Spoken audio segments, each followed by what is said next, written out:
You look sensational. Thank you. And you know something? I was just thinking that myself. Come in. Come in. I'll get my purse. I think at this time of night we should probably just take 23 right into Philadelphia. We're not going to Philadelphia. Well, of course we are. We have a reservation at the Four Doves. Maurizio's going to be really annoyed at me if I don't show up. He already was when I called and canceled. But he cheered up when I said that we'd come by next week. Why did you cancel? I mean, we need a discreet restaurant to have dinner. My thinking precisely. Hold on.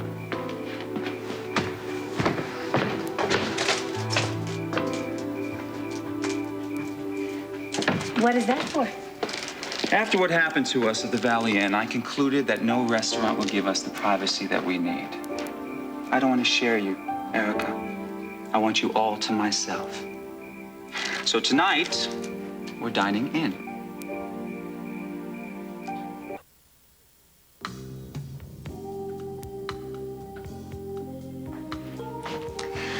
This was a good idea. Staying in. You changed your mind. I thought I saw anger flashing before your eyes earlier. No, I was just surprised. I mean, we never could have had any real privacy in a restaurant. And we certainly don't want a repeat of the other night at the Valley Inn. With the paparazzi hounding your every step. Or your attorney stalking you from behind every potted plant. Or Vanessa and Palmer swooping down on us. And yet you so callously left me alone with them the minute your beeper went off. An occupational hazard. Of dining with a renowned cardiologist. But not this time. I asked Dr. Hashimura to cover my calls. So, tonight there will be no interruptions. Well, I must say now I feel rather guilty. I mean, I don't want your patients to have to settle for second best. But you don't have to. Thank you. So what shall we toast to? To no interruptions. Sounds good.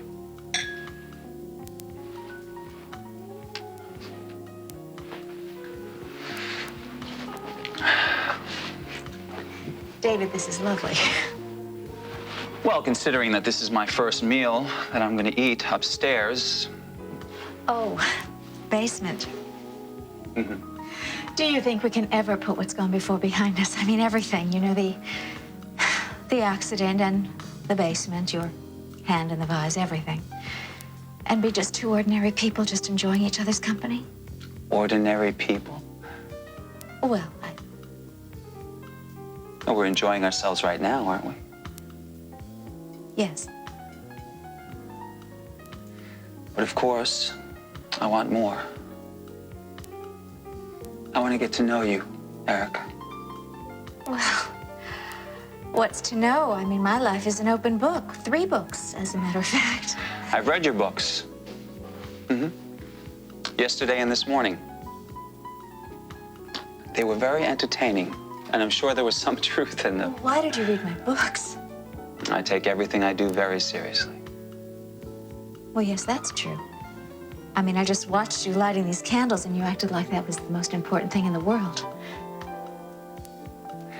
There's nothing more important to me right now, Erica, than to know you. To know you completely. Isn't that the picture you brought down in Brazil with you? Oh, no, it's not. I actually have a variety of pictures of my mother in various places of the house. They help me in very unexpected ways. Oh, getting comfort from photographs of your mother is not a concept that you can grasp very easily. I would guess. And you would guess right. I'm sorry. Sorry. My mother loved me without reservation. I mean, whatever I did, whatever I did, my mother could always forgive me. What could she possibly have to forgive you for? Oh, just the regular mother-daughter things. You don't want to tell me. Well, I was hateful to her. I told my mother that I blamed her for my father leaving us. I told her I didn't think that she was woman enough to keep him. I'm sure your mother understood that you didn't mean that. No, it hurt her. And I knew it hurt her. How old were you when your father left? 9. I was 9. My father went back to his career in Hollywood. My father was a very famous film director. Yes, I know. Well, he left us to go back to his much more glamorous life in Hollywood. And I know now that my mother must have blamed herself. And so it was particularly cruel that I told my mother that I thought it was her fault that my father left, because the truth is that I always thought I was. You thought what? You thought that you were the reason why your father left? Yes, I did. I did think that then. I can see how bewildering that must have been for you. Well, my father was just the most handsome, the most interesting and fascinating man in the world. So I thought maybe if I were smarter or prettier or more lovable, then. And so I tried and tried to work on that and waited for him to come back. Well, anyway, that's how a child thinks. But your father did come back again. Yes, he did. He came back very briefly, but not in the way that I ever had hoped. Is your father, is he still alive? Yes, he's still alive. Well, then he's had the opportunity to see the person that you've become. He's been able to see your success, your fame. My father died. I can't say that. Oh, but your father was a really great man. And no matter how I fantasized about my father, I could never say that about him.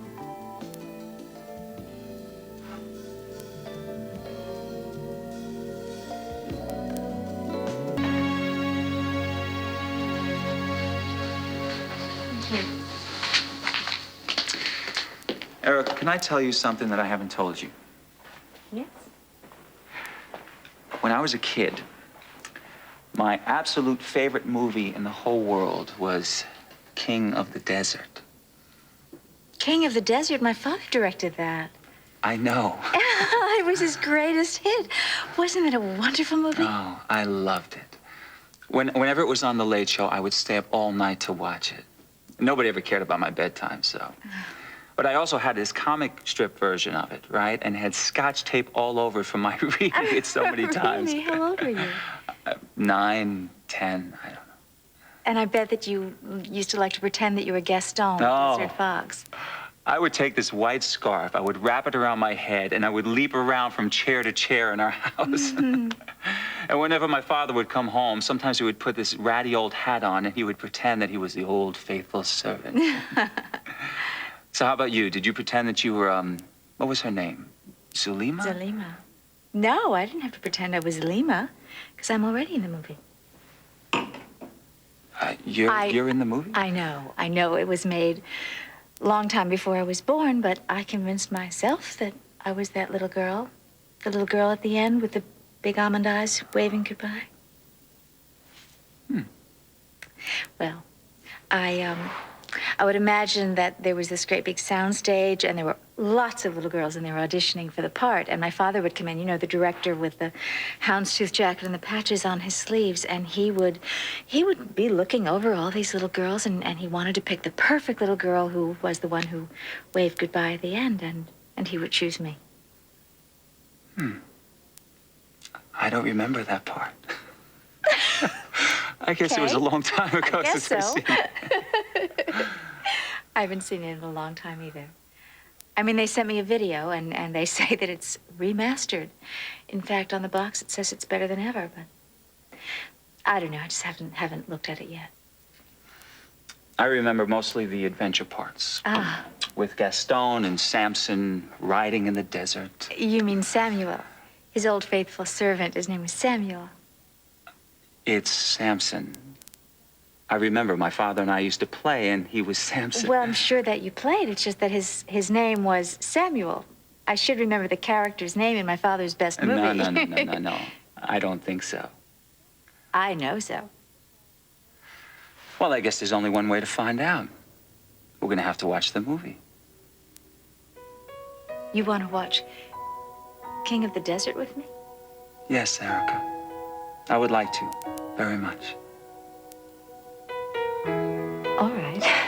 All right. The video's in the den. Are you sure? Mm-hmm.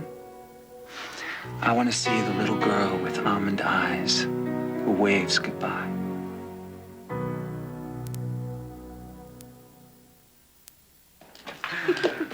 Well, that was as good as I remembered. Even better. Oh, it's a great movie. You think we're meant to cry at the end? Well, of course. Why don't you usually cry? Well, you're the one that wanted to be ordinary. What's more ordinary than two people sharing a Kleenex over a movie? Oh, I guess I owe you an apology. The name of the faithful servant? Samuel. Thank you.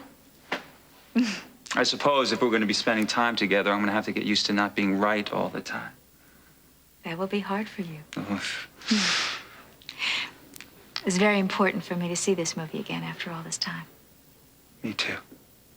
I'm very glad we could see it together.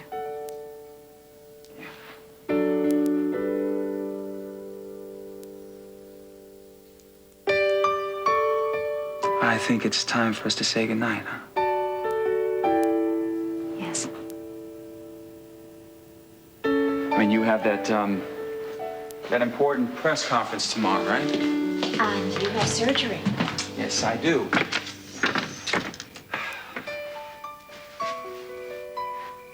Thank you. Thank you for making dinner. I'll have Carl wash the dishes. I'll have her deliver them to you. Don't worry about it. Just throw them out. Throw them out? Yeah. They're crystal. Yeah, I know. I wanted everything to be very special tonight. But I have no use for them. I live in a hotel suite.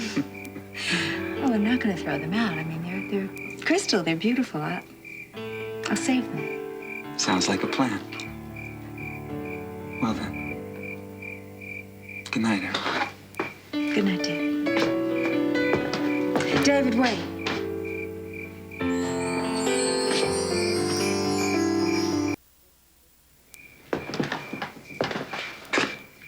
Yes, Erica. This turned out to be a lovely evening, just like ordinary people have. And so I wanted to say what an ordinary girl would say after such a nice date. Thank you. I had a wonderful time. And I guess the guy would say, I'll call you. Oh. Then the girl would think, I wonder if he really will.